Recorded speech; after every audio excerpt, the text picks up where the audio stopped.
said, I'm super excited to welcome Justin Shipp. He's put together a presentation to just show you guys some of the deals he's been doing. So Justin, I'm gonna give you the floor. I'm gonna turn my camera off and spotlight you, okay? All right, thank you, DeOnna. So as DeOnna said, my name is Justin Shipp. I'm over here in the Atlanta market. I'm actually on the west side of Atlanta, primarily focusing on flipping right now. Before I got into flipping, I was doing a lot of wholesaling. I was running a pretty big wholesale operation over here, and just slowly transitioned into doing the flipping side. So if anyone has any deals, on the west side or even other areas of Atlanta, as long as they're outside of Atlanta, I'm willing to buy them. So any of y'all have anything, send them to me or reach out to me. Also, if anyone's looking to wholesale and they don't really know where to start, feel free to reach out to me. I will definitely give you some pointers and information for free, especially if you can help me find more properties. So just keep that in mind as well. Real quick, I just want to, dive right into this. DeOnna asked me if I could kind of go over some deals I've done recently. So I'm just going to, I have 8 of them down that I've done in the past month and a half. So I was just kind of go through them, kind of give you a rundown of some of these properties. So I got 2 wholesales I'm going to talk about, 2 hotel deals, which if any of y'all know what hotels are, basically I buy a property, just do a quick clean out on them, and then list them on the MLS as an investment property still, just because on market you can get more money for them. So we're going to talk about 2 wholesales, 2 hotels, and then I got 3 flips that I've recently done. So we'll just kind of go through those. I'll break down the numbers, and if anyone has any questions with how I either do marketing to get deals, or if anyone has any questions on specific aspects of those flips or hotel deals, let me know, and I'll definitely dive into a little bit deeper into that. So anyways, I guess we'll get started. One of my most recent deals for a wholesale was a property that another wholesaler had actually sent me. It's 206 Thurmond Avenue in Palmetto, Georgia. If anyone wants to look up any of these addresses, I don't mind sharing them to you. So anyways, that's Palmetto, Georgia. A wholesaler had sent me this property. He had it under contract at $19,000.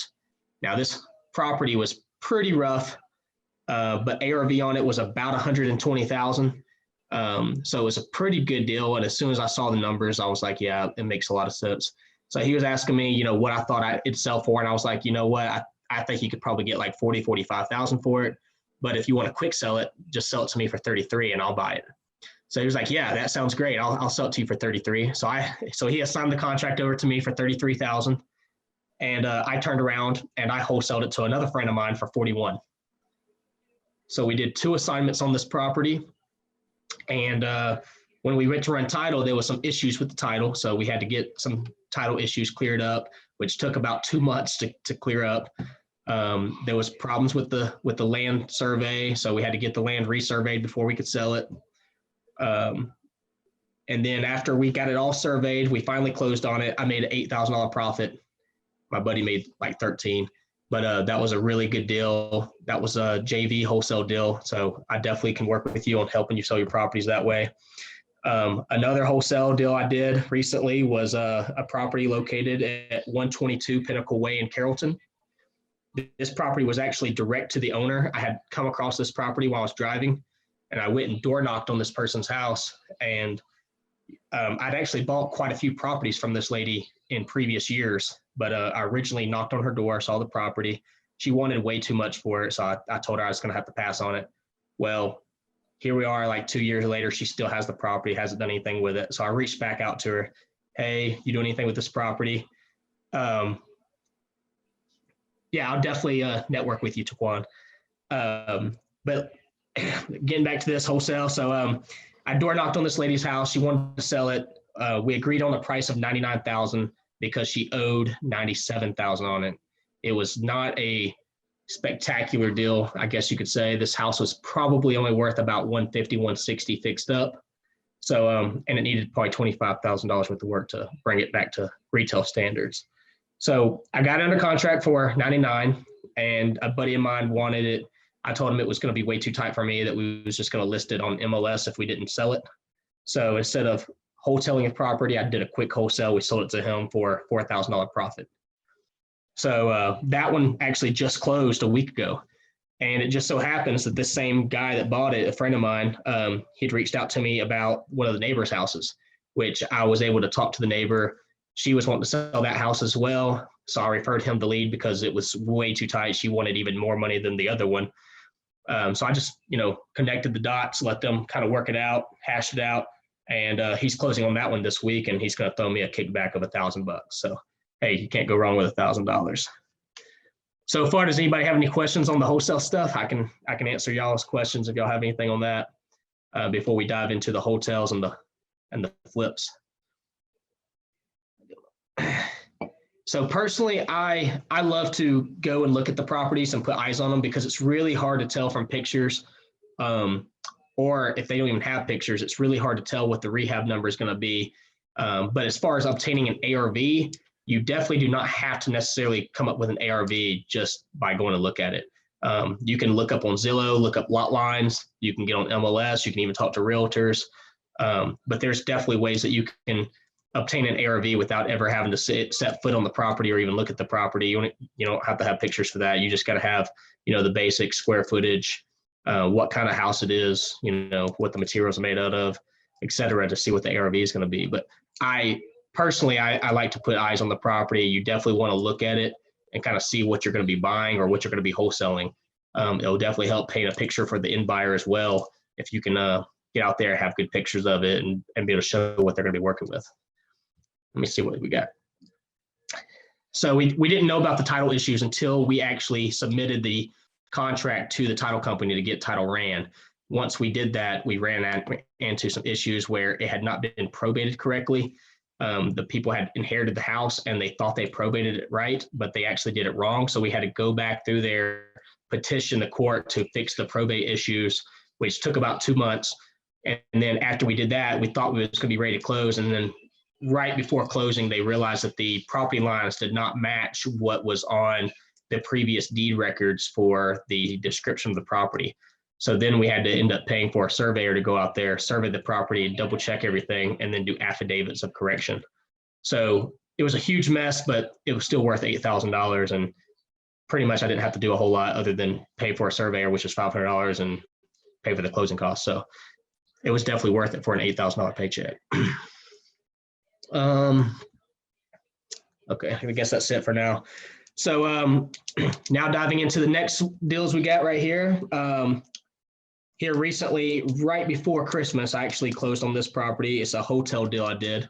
So this property I actually got this property from putting out bandit signs, which I don't do very often. But I actually drove around right before Christmas and I put out like 200 bandit signs just on the side of the road, just put out signs that said, "We buy houses," had my phone number. Now, anybody that plans on doing that, please make sure you use a burner number. Don't use your real phone number. You can get fined for putting them out. So just keep that in mind. There's a reason they call them bandit signs. You're kind of doing something illegal, but it's a great way to pick up deals. And I have gotten quite a few leads and deals from bandit signs, but it's something you have to do consistently. And around here, it's pretty hard to do because everybody tries to steal your signs. But anyways, back on subject, I picked up this house from a bandit sign call, direct to owner. It was 81 Foxborough Drive in Powder Springs. So I got to this property and this lady was, she was in pretty bad shape. So she had been renting this property for 2 years and the renters completely destroyed this property. But it wasn't nearly as bad as what she thought it was. We got there and, I was like, okay, I'm thinking in my head, we're probably going to get this for like $60,000. It's worth about 180. It was a pretty good deal. But the lady, when I said, okay, how much you want for this house? She goes, "I want $25,000 cash for it." I looked at her. I was like, "Ma'am, I can't morally, ethically give you $25,000 for this." She goes, "How much less does it need to be?" And I was like, no, you got the wrong idea. I was like, it has to be higher. I don't feel comfortable paying you only $25,000. This house is worth way more than $25,000. So we ended up talking to her and I ended up bringing up my price to $40,000. I was like, "Look, I'll give you $40,000 cash for it." She started crying, hugging me. We got that deal done. There was a couple of title issues with that too. We had to work out, but it didn't take long. We just had to get some paper signed and notarized. But we ended up getting that deal done. We closed on it. We cleaned up the property a little bit, like with landscaping and clean out. And I ended up selling that house sight unseen to an investor on MLS for $100,000. So we made $60,000 on that property without doing pretty much anything other than a clean out. So we was probably like maybe $2,000 in the clean out. So it was a really, really solid profit on that one.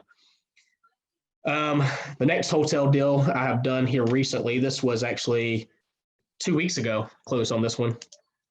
This one was off of Hiram City Road in Hiram, Georgia, which is about 45 minutes west of Atlanta. Direct to owner, the guy, I don't know if any of y'all have seen my truck, but I have a wrapped Dodge Ram pickup truck that has my logo and stuff on the back and on the front and on the sides. Where this guy had been sitting at a red light, I guess, and saw my truck, took a picture of my truck, and then later called me. He's like, "Hey man, I got a property on Hiram City Road." He's like, "I see your truck all the time." He's like, "I finally caught a picture of it." He goes, "I don't know if you know this or not, but we're actually friends on Facebook." He's like, "I didn't realize this was your truck," but he's like, I've been seeing it around. And anyways, he was like, I want to sell my mom's house. She has a rental house on Hiram City Road in Hiram, and we would like to get $100,000 for it. I was like, "Sir, I'm going to go ahead and tell you right now, there's no way I can give you $100,000 for it." I was like, "It's on a busy road. It's right next to a church, and it needs a rehab." He was like, "Well, what can you offer me for it?" And I offered him 75. He said, "Heck no." We turned around, we kind of negotiated some, and we ended up getting it under contract for 85.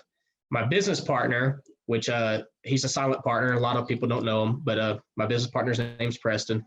We sat down, talked about it. He's like, "Man, I think you kind of screwed up. I think you got this price too high." I was like, "Man, he won't take less than 85. I think 85 is the best we're going to do on this." I was like, "But I think it's worth at least 115 as is." So we had a couple of disagreements about it, but we finally decided to buy it. We bought it, and we listed it on MLS without doing anything at all to it. We didn't even clean it out. Nothing. We got a full price offer at 125. We listed it for 115. It sold for 125 on market. This was 2 weeks ago. Closed in 2 days. Market's crazy right now. So houses that you don't normally think, "Hey, I don't know how I'm going to do on this one," will surprise you, because we ended up doing really, really well in that house, and we didn't do anything to it. So Taekwon, about the earnest money real quick. So it's actually really easy. And I'll be honest with you, I don't ever put earnest money down on contracts. Most people think I'm crazy. So you're supposed to technically, under Georgia law, to have an equitable interest contract, you're supposed to have at least $1 on contract. You have to have equitable interest in a contract for it to be assignable and to be binding in the state of Georgia, supposed to be. But there's a couple times when I first started where I had put down like maybe $100 or $1,000 EMD, and I either forgot or I didn't have the money to put down the EMD before I closed, and I just never did. And the closing office would, like, at closing, go, "Hey, you never put down earnest money. What are we doing with this?" And we just change the HUD and kind of work it out. And then after like the third time of that happening on accident, my attorney was like, "Dude, why don't you just put 0 on contract?" And I was like, "Can I do that?" And he's like, "If they sign the contract, it's binding in my eyes." He's like, "So just put 0, and that way you only have to worry about coming up here, coming out of your way to put down earnest money." And I was like, "Wow, yeah, I like that," because we're doing like 5-6 deals a month. It's kind of a pain in the ass if I have to keep on going back and forth, putting down EMD and writing checks and sending money and wires and everything else. So I actually put. Go ahead. I was gonna say, so when you're actually obtaining the contract, let's say, in regards to wholesaling, let's say you have an offer for 85K, and you're like, "Okay, I want to get this property." With that 85K, are you putting up like your physical money? Like, how are you actually getting it under contract if you're not putting any money towards it? So EMD and buying are two different things. So first of all, when I'm buying a property under contract, right? Like I go and put this house under contract. And I say, "Look, I got this contract. Buy your house for $85,000. Right. I don't put any money down. I just tell them, "Look, I have $85,000. I want to buy your house. We can close in like 2 or 3 weeks. Sign on the dotted line. Let's get this deal done."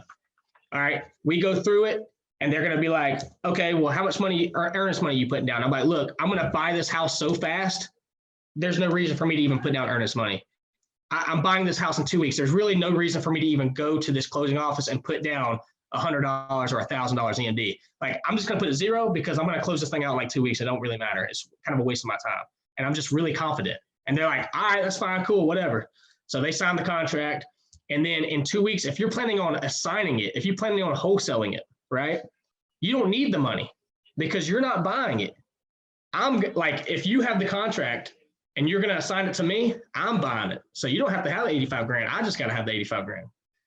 So let's say you got it under contract for 85. Let's say you have it right now under contract for 85. And you come to me and you're like, Justin, I want to sell you this contract. I want to sell you this house for 95. I got it under contract for 85. I'll sell it to you for 95.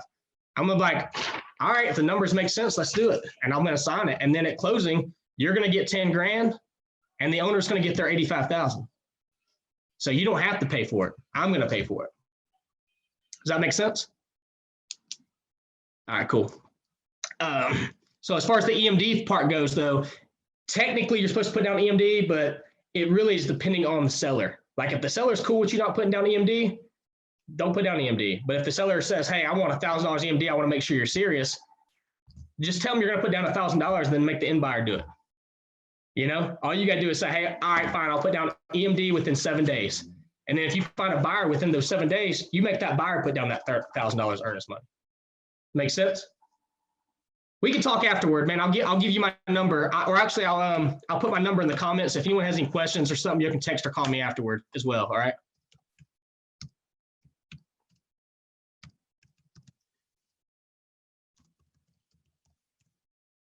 All right, there's my number right there. As far as finding a buyer, I am one. Call me. Jill, if you find something that I want over here in West Georgia, reach out to me. I'll buy it if it makes sense. But also, seriously though, I have found a majority of my buyers on Facebook in these real estate groups like this one.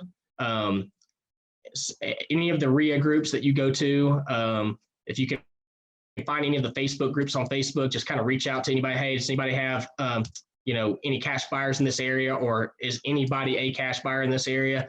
There's plenty of buyers. The buying part's not a problem. It's finding a good deal that's the problem, because there's way more buyers than there is sellers, in my opinion. Like, it's really hard to find a good deal right now, but everybody's looking for one. So if you get a good deal on a contract, you will have no problem selling it. So let's jump right back in. So that was the 2 hotel deals I did. Both of those were slam dunks. I made a lot of money on both of those. But now the rehabs, these are the fun ones. So I don't know how many of y'all are doing rehabs right now. It took me quite a while to get good at them. I don't actually touch a house at all. I don't do any construction whatsoever. I don't even know the first thing about construction, but I have really good crews, and they get in there and they're very, very productive, and they knock it out really fast and really good. So I just focus on the acquisition side. Once I have it under contract, I have a project manager. I'm like, hey, go in there and knock it out. And she goes in there and she handles it, and she has a full crew, and we get these things done. So right now I'm doing between 3 and 5 flips every month. So 3 to 5 flips a month in West Georgia. So we're knocking them out, and we're trying to scale up. So, I mean, I'm trying to get to where I'm doing like 8 to 10 a month, which is very, very hard, especially when you can't find good deals. So y'all definitely keep me on your buyers list and send them my way. So let's just jump right in. So this one will be a good one for any of y'all to check out if y'all feel like it, but it's 123 Mill Creek Circle in Ackworth, Georgia. It took me 3 years to get this property. 3 years, guys. Persistence pays off. So this house had been vacant for 10 years, and I had been reaching out to the owner for the past 3 years, about every 3 months, calling her up, texting her, emailing her, trying to get her to contact me. She would not contact me back. It took 3 years for her to finally answer the phone and go, hey, you call me a lot. What's going on? And I was like, I cannot believe this number actually went through. I was like, are you Debbie? And she said, yes, I'm Debbie. What can I help you with? I said, I am trying to buy your house in Georgia, and I realize that you live in Kansas. What are you doing with this property? She's like, well, my husband died. I moved to Kansas. I never did anything with the property. I want to sell it, but I don't have time to come down there. I said, I want it. Next time you come down, let's talk. 3 weeks later, she called me back. She goes, hey, I'm coming down in 2 weeks. Can you meet me at the property? I said, absolutely. We met at the property. I made her an offer. I got it under contract for $183. It took me 3 years to get this lady down here, but I got it under contract for $183. The ARV on this house is $450. $450. It needs $100,000 rehab, but I'll make over about $110,000 is what I plan to make on this house after I get fully rehabbed and done and sold. $110,000 on one deal. What's the address again? That is 123 Mill Creek Circle in Ackworth. I'll write it down here too, so y'all can see it, but y'all can look it up. And it's going to go live in about 2 weeks because we're actually rehabbing it right now. Where are you writing this stuff? I'm not seeing it. It's in the Zoom group chat over here on the side. You should be able to see it because I've seen where you text, where you commented or something. Can you see it, Taekwon? Yeah, no, I don't see your contact information either, Justin. Yeah, I think you should choose the everyone. Hold on. Yeah, the one that said everyone. Right. I got it right here. There you go.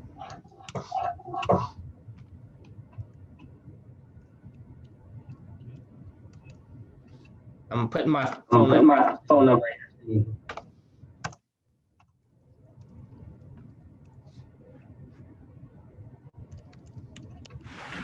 Everybody see that? Yep. All right, perfect. All right, so this 123 Mill Creek Court over here in Ackworth. It took, like I said, it took me 3 years to get this lady to agree to sell me this house. It took her 3 years to get down here, but I finally got it. $180,000, $100,000 rehab, all in at $290. It's worth $450. So this is where you make the big money. And if you were wholesaling this same thing, because you could probably wholesale this thing and make like, probably sell it for like $230, $240, to a buyer. But this is a slam dunk deal, and I can't wait to show y'all the before and after pictures. And what I'll do is we should have this thing done in probably 2 weeks because we picked it up about 4.5 weeks ago. So we should have the whole rehab done within the next two to 3 weeks. And once we do, I'll do a before and after picture, and I'll probably put it in the USA group on Facebook. That way everybody can see it, and I'll tag y'all in it. But yeah, that one's going to be an awesome one. It's a huge house, 3,500 square foot. Yes, it's a rehab. Yeah, it's a rehab. It's going to be a nice one. But moving on, we got here's another house. I'll kind of write it in here right here. This one is 61 Kyle's Circle in Hiram, Georgia. And this one I actually got from a realtor. She had reached out to me and she said, hey, I noticed that you're on Facebook, that you buy a lot of fixer-uppers. She goes, I got a unique situation. She goes, I don't know if you can help me or not, but I got a client who she's 82 years old and she has cancer, and she's not going to make it another like 3 to 4 months. And I was like, oh my God, I'm so sorry to hear that. What's going on? How can I help you? And she was like, well, she's in a situation where she don't have the money to move, and she's wanting to move to Chicago to be with her family before she dies. She wants to sell her house and use that money to kind of give to her family for funeral costs and all this stuff. So she was just basically trying to get her ducks in a row. So I was like, okay, well, what's the situation? She goes, well, she don't want to list it. She's like, well, she don't want to list the property because she feels that the house is in too bad a condition to list. And she don't want people coming in and out because of COVID and her having cancer as well. So I was like, okay. So what I did was scheduled an appointment to go see her house. I had a cleaning crew come in behind me and disinfect her house after I left. That way she was, for sure she's good. She ain't going to get no COVID, nothing like that. So we went in, we sprayed her house. We got under contract. I offered $135 to begin with. She said no. And then we ended up settling at $159. Huge difference, I know, $20,000 difference. This house we thought was worth about $220. So we got under contract $159. We ended up closing on it, letting her stay for 2 days after closing to get her stuff. We paid for movers to come in there and help her move all her stuff out. And then a couple days later, we got our crew in there and we knocked it out fast. We got this rehab done in 2.5 weeks. And this one sold just, I think like a week or two ago. But we ended up rehabbing this house. It costed us about $30,000 to fully renovate it. So we're all in now, let's just say 190. It's 160 plus 30. We're at like 190 now. So we're at 190, it's worth 220. Not a great deal. Well, we listed it for 245 because there was nothing else in the neighborhood for sale. It ended up selling for 153, no closing costs, closed in 2 days. So we did really well on it. We have our own in-house contractors. So our contractors are actually paid on salary. They work for us directly. We don't have them coming and bidding on our houses and stuff like other investors are. These guys work for us full time. We keep them busy. We do 3 to 5 houses per month, so they don't have nowhere else to go but work for us. So these guys, they basically work on hourly wages, and we have a property manager that's working on salary for us to oversee these contractors year round. Between my 3 to 5 houses and then my business partner, he actually has a separate flipping company where he flips 3 to 5 houses separately from me as well. So between the two of us, we're keeping our contractors doing at least 10 houses per month already. So it's very hard for them to go out and bid on other people's shops and stuff because we have them so busy. So we're able to get a lot better deals on labor than what most people are doing. And in addition to that, because we do so much volume, Lowe's, Home Depot, and a couple of other distributors, they give us huge discounts on materials. So that's a unique thing. So I've used hard money before, and then after I got a couple of hard money deals done, I moved into using private money. I had some people reach out to me like, hey, I see you're doing flips. It seems like you're doing pretty good. Would you be interested in, using my money privately and doing that? And that kind of moved into that.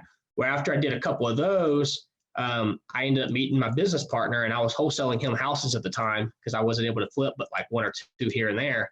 And then my business partner, we kind of hit it off and became really good friends. And he's mega rich. Let's just keep it at that.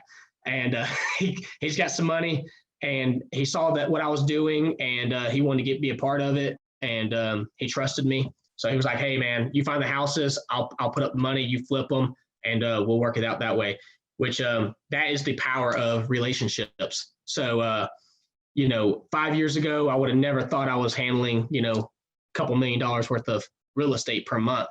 But now it's an everyday occurrence, and it's not a big deal to me anymore. So, 5 years ago, I was barely making, 50 grand a year. Now, 50 grand a month is normal. So this is where it comes into play with you go into these REIA meetings, you get into these Facebook groups, you talking to people, you pick up the phone, calling other investors, calling other wholesalers, collaboration and teamwork. This ain't a competition. Like, we all work together, we all help each other, we all try to bring each other up. And I promise, if everybody just works together and is a big team and just, hey, I got this lead, I couldn't work, maybe you can do something with it. Or, hey, you know anybody that wants to sell this property? Hey, anybody that wants to buy this one?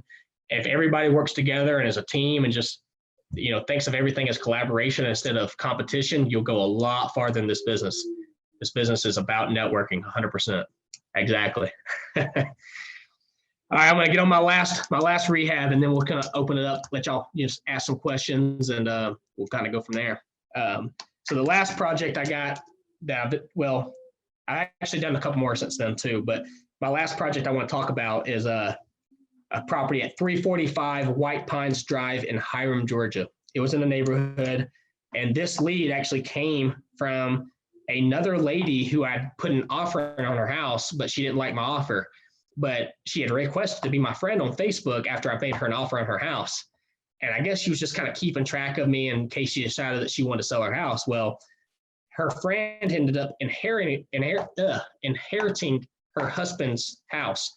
So when she inherited her house, she was like, hey, friend, I forgot her name. I'm wanting to sell my house, but I don't really know who I should talk to. Do you have any suggestions? Well, this lady was like, hey, this guy, Justin, had actually put an offer on my house a while back, but he was a little bit low on his offer, but he seemed like a really nice guy. Maybe you should give him a call. So this was a referral lead from a friend on my Facebook that had recently put an offer in on her house, but she said no. So anyways, I go to this house and she was asking 125. And I was like, it's not going to work at 125 at all. I could probably give you like 103,000. The house is worth 160 fixed up, but it needs like $35,000 worth of work. So I was like, I can do 103 cash, close in 10 days.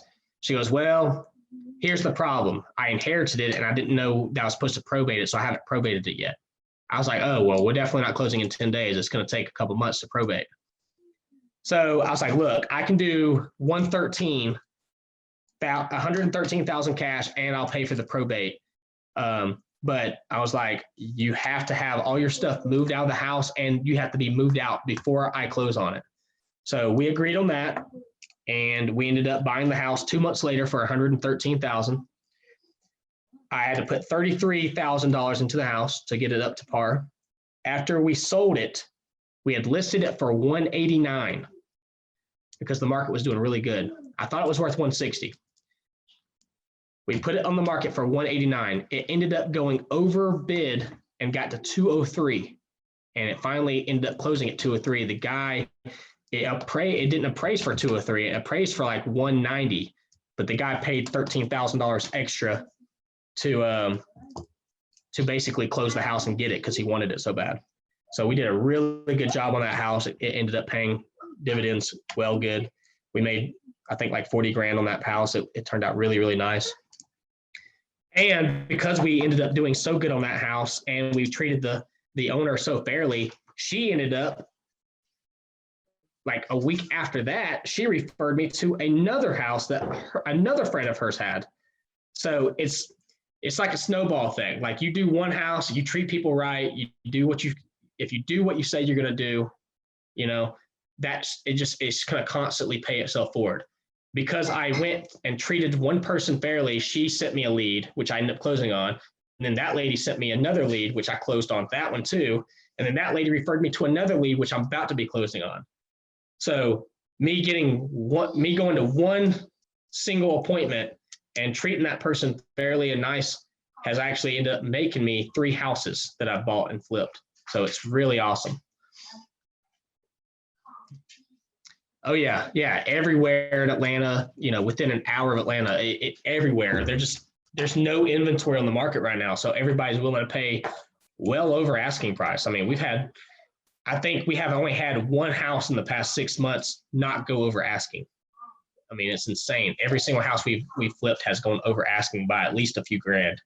So it's crazy. But when you're running the numbers, you cannot speculate on what you think it's going to sell for. You still go on the numbers. If the last sold comp is 170, that is what the ARV is. You can't speculate it's going to sell for 190. So just keep that in mind.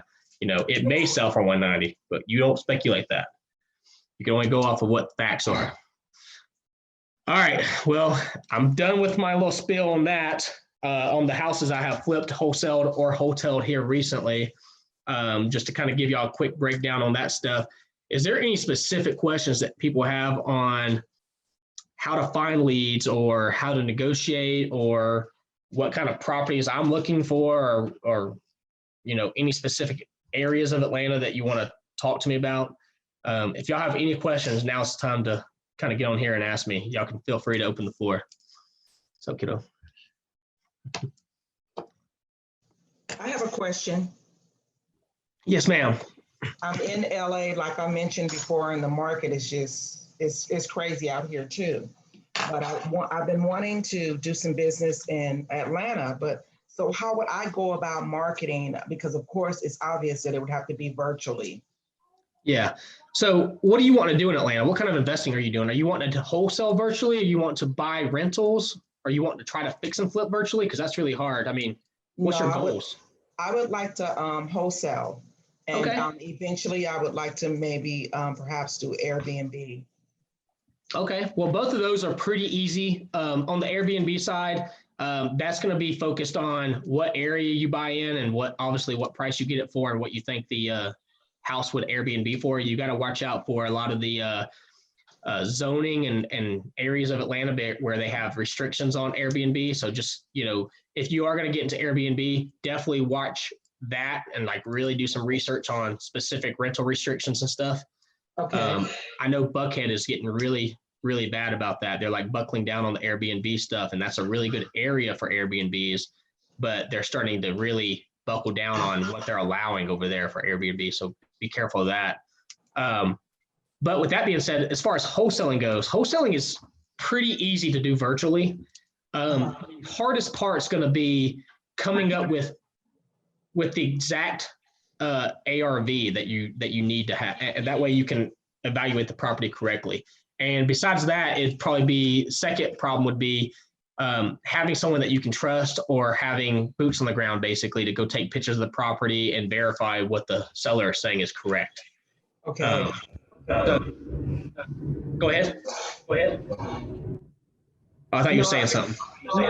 No, I was actually just saying that I know people out there that could be my boots on the ground, but I just, I mean, how do you go about marketing? Do you have like a virtual assistant? Are you running a texting campaign, direct mail, or, I mean, how do you secure your leads? So I do things a lot differently than most people in Atlanta. And that's part of my success, is because everybody else is doing the same thing and I'm actually going against the grain. Most people, they'll buy this like huge list, right? They'll basically get a huge list of like 30,000 people that are like absentee owner or vacant houses, whatever, right? They'll like pull a list off of REI Skip or something else, right?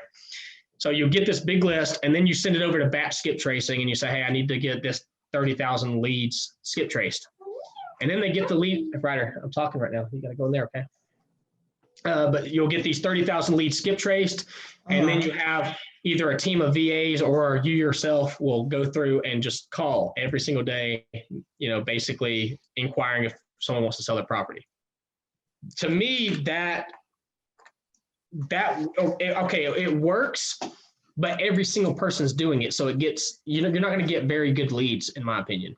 So like if you have 30,000 people skip traced and every single wholesaler and every single investor in Atlanta is doing the exact same thing, they're pulling 30,000 records, calling them every day. These people are getting called multiple times a day by multiple wholesalers, by multiple investors, and they get tired of it. I can't tell you how many times I've had people answer the phone and like, you're like the third or fourth person who's called me today about my house.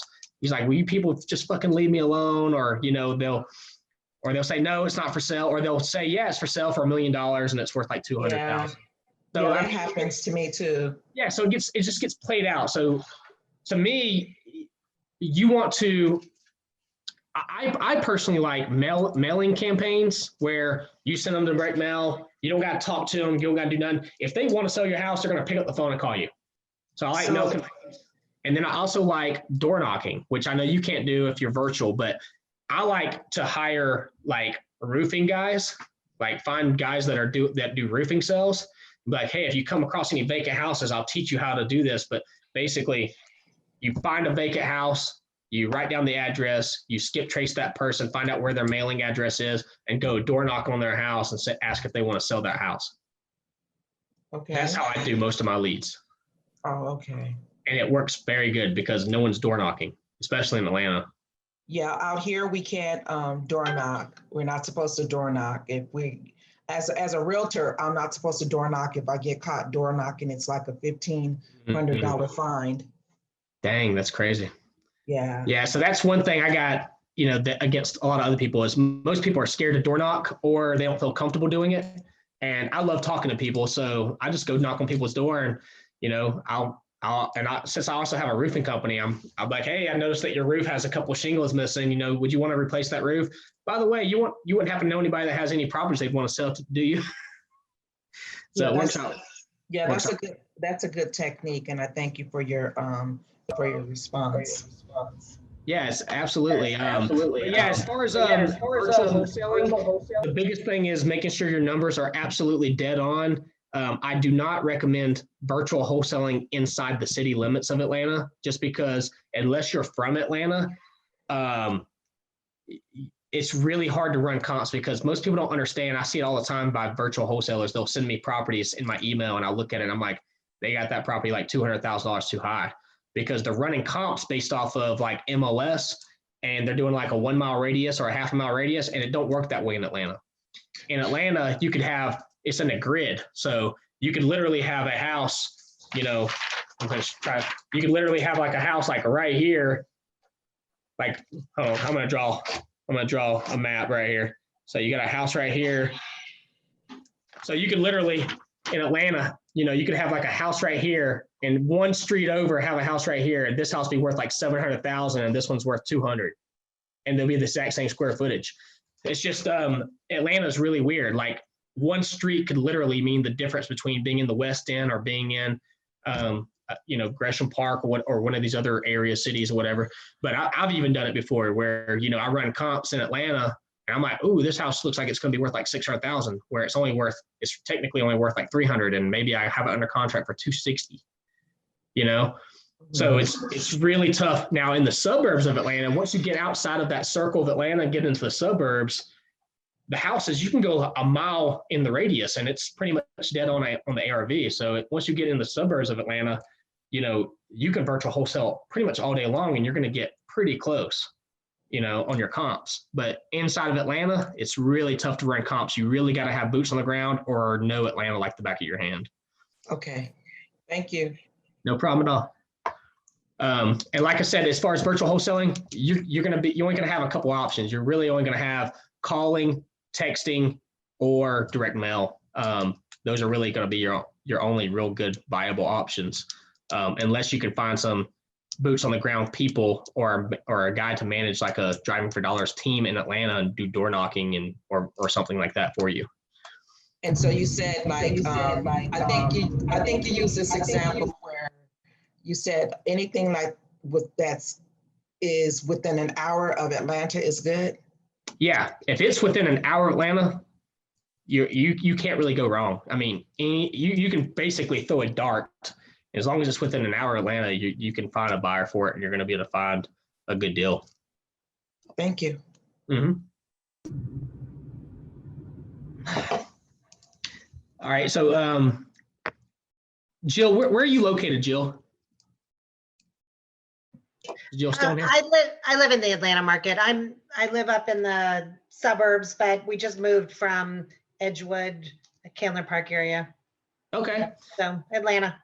Okay, great. And you said you've never done any kind of investing before. Are you trying to get it started into wholesaling or more into the investment side as well?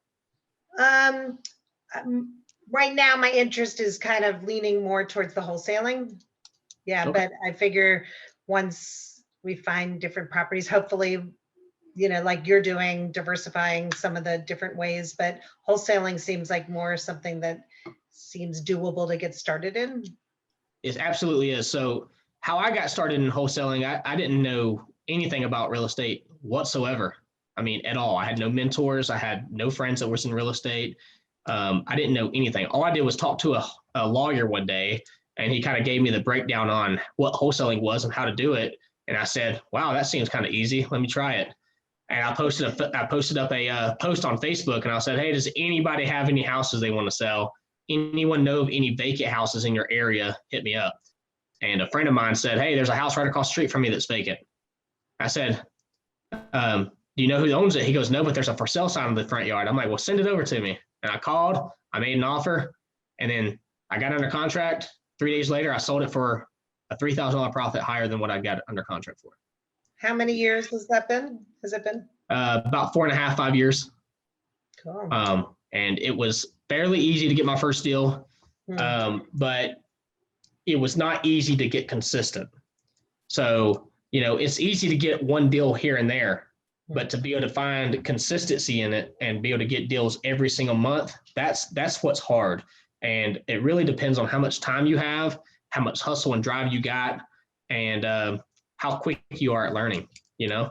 So what I would suggest if you're trying to get into wholesaling, because there is a lot of money to be made into wholesaling, is go out and find your own leads.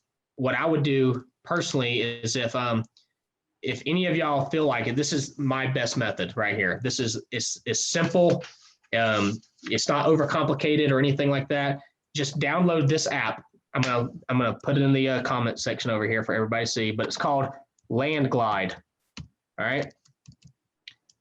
And it's an app in the App Store on you can get on iPhone, Android, whatever. But it's called the Landglide app, and it's a survey map app. So you can just be driving around and you see a vacant house sitting on the side of the road. You pull into the driveway and you pull up your map, and it'll tell you where you're at. It'll tell you what the address is. It'll tell you what the owner's name is. It'll tell you if they pay taxes that year. It'll tell you everything except for their phone number and email address. All right. From there, though, a lot of times on this Landglide app, if that is not where they live at, like if it's a vacant absentee owner house and they used to live there or they bought it and it's a rental property, they have to pay taxes on it. So it's going to show what their mailing address is on that app. So if you go to Landglide while you're sitting in this vacant house driveway and it shows you where they live, let's say they're only 30 minutes away, drive and door knock on their house.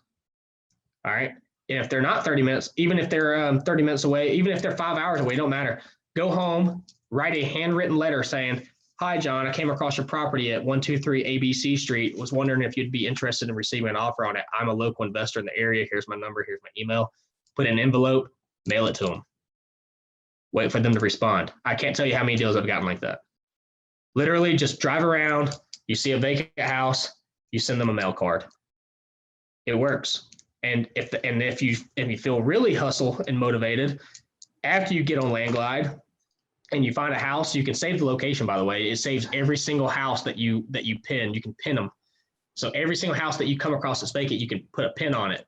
And let's say every week you can actually download a CSV spreadsheet of every house that you pinned, and it'll tell you all their information on the spreadsheet. It's really, really cool. It's only $4 a month for that app. But let's say you're really a hustler and you really want to get a deal done, right? So you find this house while you're driving around, you pull into the driveway, you see it's vacant. While you're sitting in the driveway, go online and type in truepeoplesearch.com. And it's completely free. Completely 100% free to go to truepeoplesearch.com and type in the person's name that says on the Landglide, and then type in what area that you're in. Let's say you're in Rockmart and you come across my house.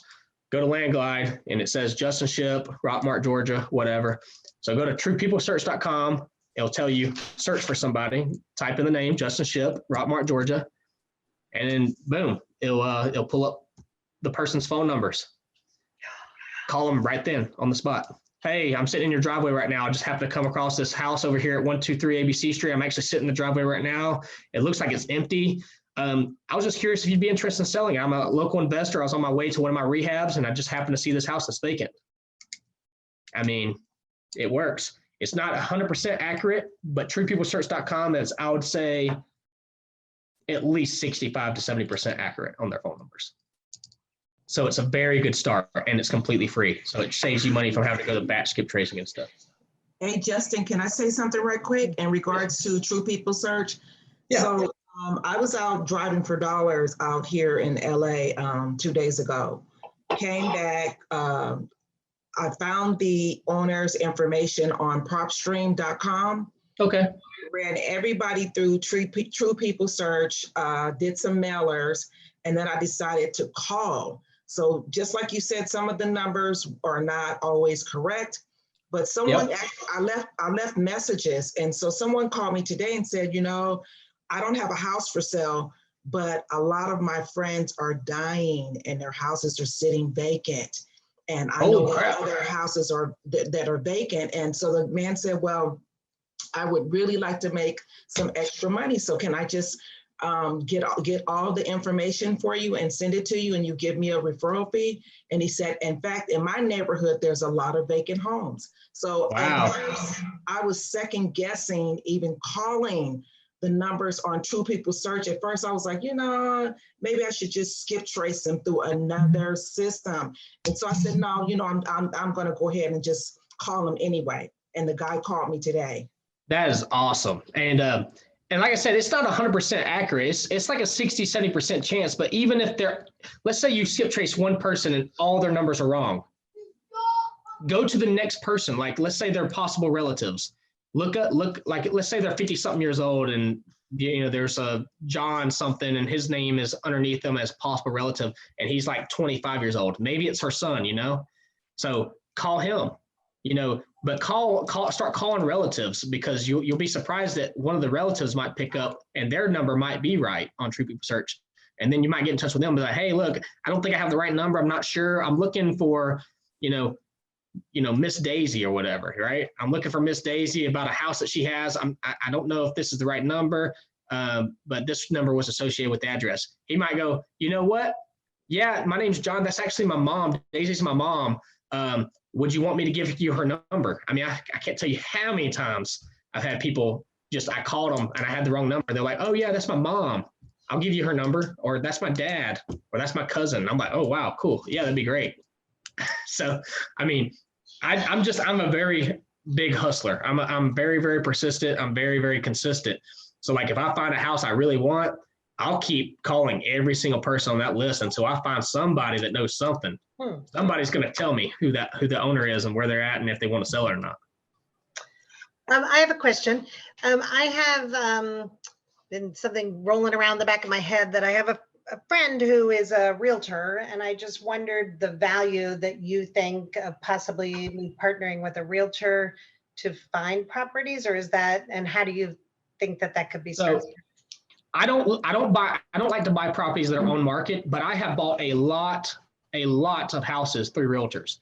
So you'd be surprised at the amount of realtors that think that because of a house being distressed, they can't list it on MLS, or that they shouldn't list it on MLS. It's actually pretty crazy, because houses of any condition can be listed on MLS without no problems, and they'll a lot of times sell pretty well. But for whatever reason, there's like the stigma with fixer-uppers that a lot of realtors they won't list them if they're a fixer-upper. And I can't tell you how many realtors reach out to me and go, hey, I got a house that's a fixer-upper and I can't list it on MLS. Would you be interested in taking a look at it? I'm like, yeah, let me come look at it. And I have bought a lot of houses that way. Or the house needs so much work that they feel like, and I'm assuming it's because they think that a lot of cash buyers aren't looking on MLS, and because it's not going to pass like inspection or appraisal or whatever, or it won't pass, FDA or what is it? Like HUD and stuff like that, or FHA financing, whatever. So I'm assuming it's that, and they think, oh, I can't list this property because it won't be approved through FHA financing or something. But I have a realtor actually, it's I'm trying to think of the address. It's 84 Alder Drive. I'll type it in, 84 Alder Drive in Noonan. So a realtor friend of mine, she's been a realtor for 15 or 16 years. She sent me this property, 84 Alder Drive in Noonan. She goes, hey, this lady, this was a rental property. She had sent this property to me. She owes too much money on it and it needs too much work. I can't list it on MLS because it'll never sell. And I'm like, what makes you think it'll never sell? She goes, it needs a lot of work.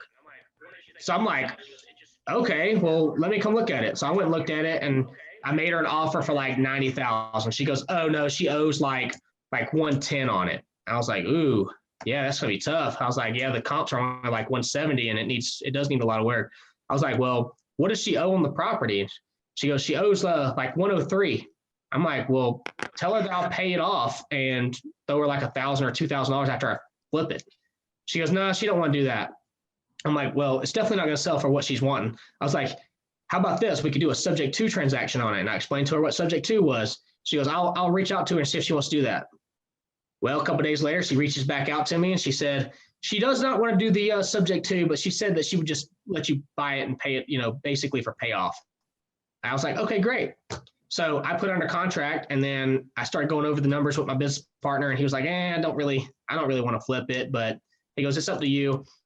Well, I reached out to a good friend of mine. His name's Brandon. And I was like, hey, Brandon, I was like, I got this house over here in Noonan. I know this is your area. I'm just curious if you would be interested in buying this property for like $3,000 more than I paid for it. He's like, what do you have it under contract for? And I was like, it's like 103 or whatever, and he's like, yeah, I'll give you 106 for it. That's not a problem. I was like, okay, great. So I signed it to him for $3,000.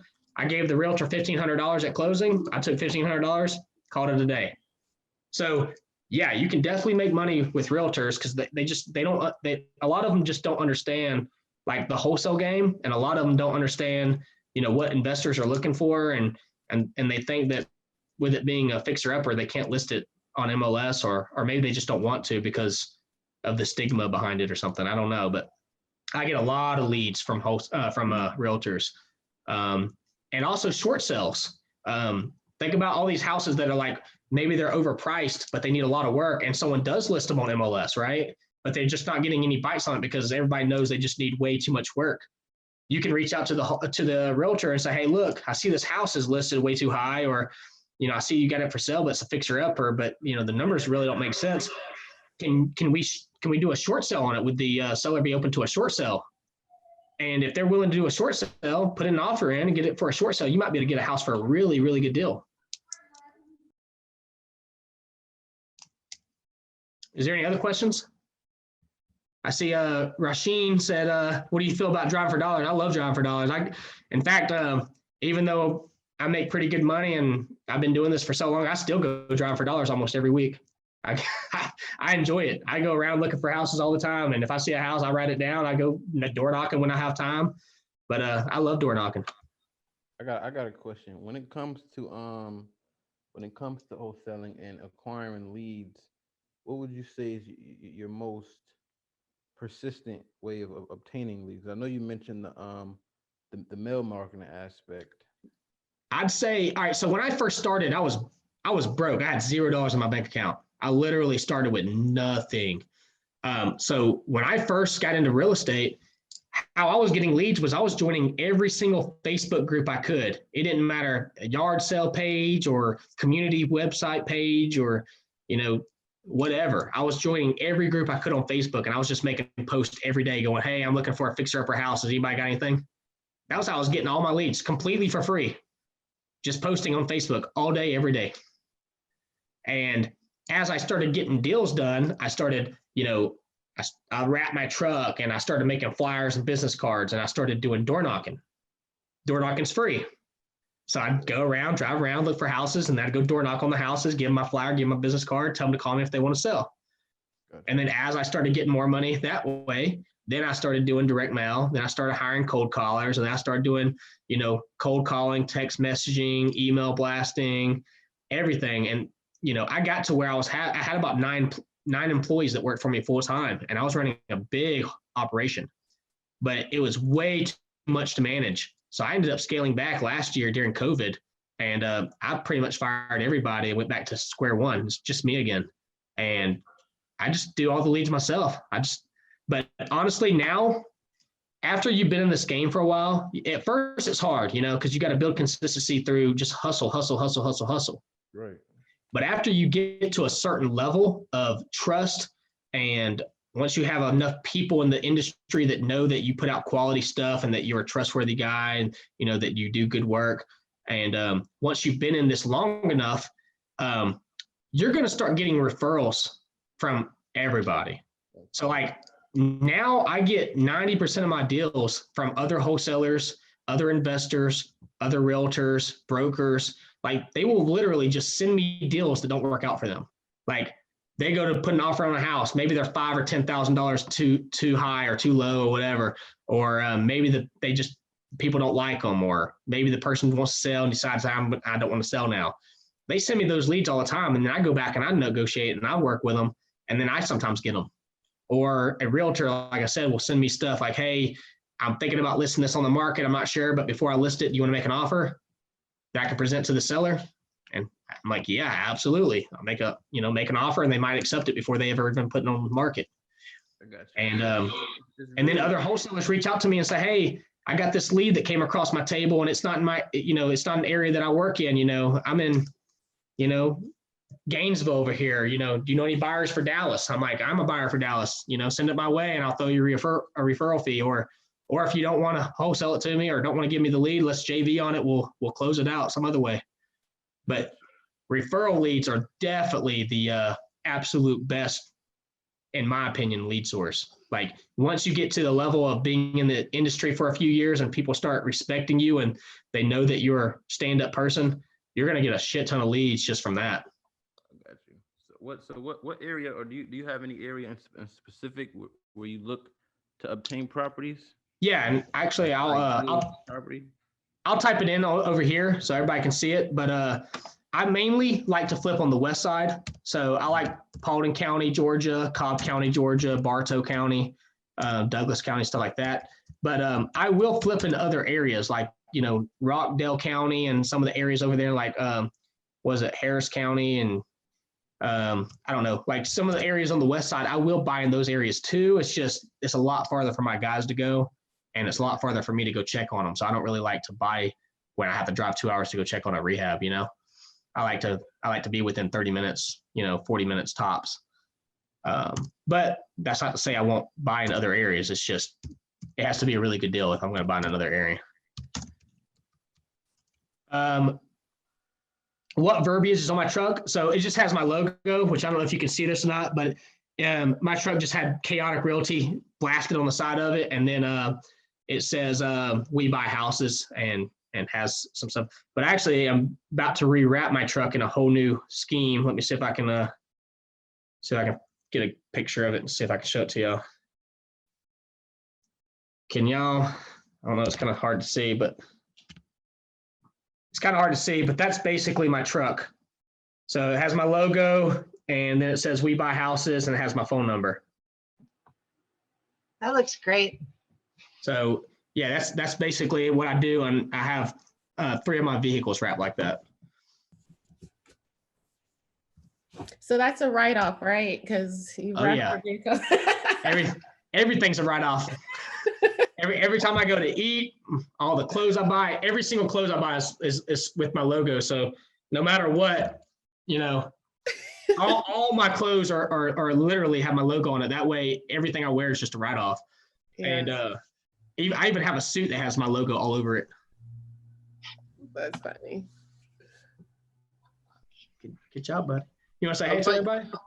I like to do multi-families. Hey, how you doing? He wants to say hey. Is he wearing your logo? Not today, but he does have shirts. I'm sure. But all right, so what was that though? I really like to do multifamily. What's your strategy for finding multifamilies? Because I know I always see singles. So I have not dived too deep into multifamily. I'm actually selling a triplex tomorrow that I bought, and I decided I didn't like it after I bought it because we bought it sight unseen, didn't get to go inside it at first. But basically, I mean, it's the same way really buying multifamily as it is with buying residential. It's just a lot of the multifamily you buy is going to be an LLC, so you got to track down the LLC owners because most multifamily, they're not in single family people's names. They're going to be they're usually companies that have the multifamily stuff. So now, on the off chance that you do come across a multifamily that's owner that has their owner's name on it, it's a lot easier to track them down and see if they want to sell it. But that's how I found the triplexes. I just looked up all the multifamily in the area where it was owned by a single member LLC or a single person. And this guy named, what was his name? This guy named David or something owned this triplex. And I just called him up and he was like 90 years old. And I was like, hey, you want to sell this triplex? And he's like, you give me 170 cash for it, I'll sell it right now. And I was like, all right, deal, let's do it. And closed on it 2 weeks later. And then I bought it and turned around and I went and looked at it and it was a pile of crap. And I listed on MLS for 225 and we got under contract and it's selling tomorrow.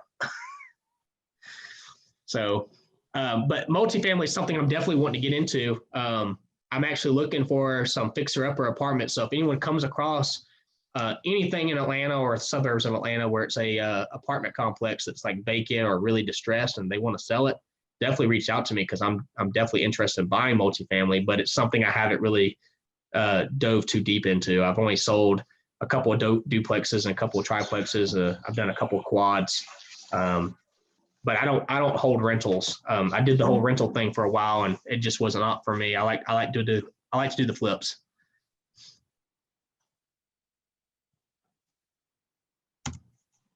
Anybody else have anything? I see DeOnna are you buying using an LLC? Yes, I buy everything in my company name. So I have four different LLCs. So I have Chaotic Realty, which is for wholesaling. And then I have Chaotic Real Estate Solutions, which is for my flipping. And then I have 18 Castle, which is for holding subject to properties. And then I have, let me see, Chaotic Realty, Chaotic Real Estate Solutions, 18 Castle. Oh, and then I have CHR Homes, which is our construction / other flipping company. And then I also have, obviously my roofing company, which is First Class Roofing and Construction. So those are my LLCs. So Chaotic Realty I use for wholesales only. Chaotic Real Estate Solutions I use for flipping only. 18 Castle for my subject to transactions. CHR Homes for construction, and First Class Roofing for roofing. How do I track them? Well, I have an assistant that she's basically my full-time accountant. She handles all my transactions. She goes through all my books. So anytime I make a transaction with one of my credit cards or debit cards, she tracks it, puts it into a spreadsheet, and then she calls me later, asks me what I was buying and what it was for.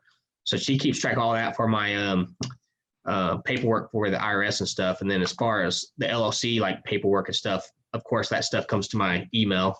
So like actually just today, I got an email from the IRS or Secretary of State saying I need to renew my LLCs. So it's pretty easy to track. That's not a problem.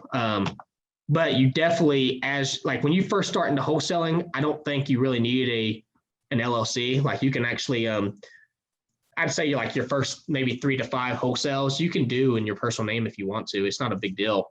But as you start getting into an actual business mindset and you start really, getting it and doing a lot more, I definitely highly advise that you open up some kind of LLC and do a lot of research on your brand and what you're looking to achieve beforehand.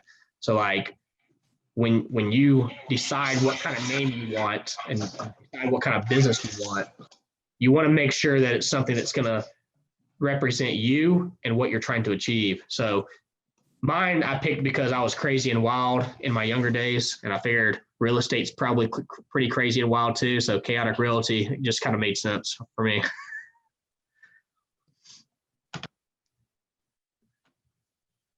Is that pretty much it? Does anybody else have any specific questions or things that they want to go over? Well, I want to say thank you so much, Justin. You held it down tonight. Appreciate it so much. Yes, I had some tech issues, so I was like moving devices, moving back and forth, and you were still rolling. So you are a superstar. I told you guys he was gonna kill it because that's exactly what you did the last time. Well, we got double teamed because we had you and Doug at the same time. It was crazy. Oh yeah. So. Yeah.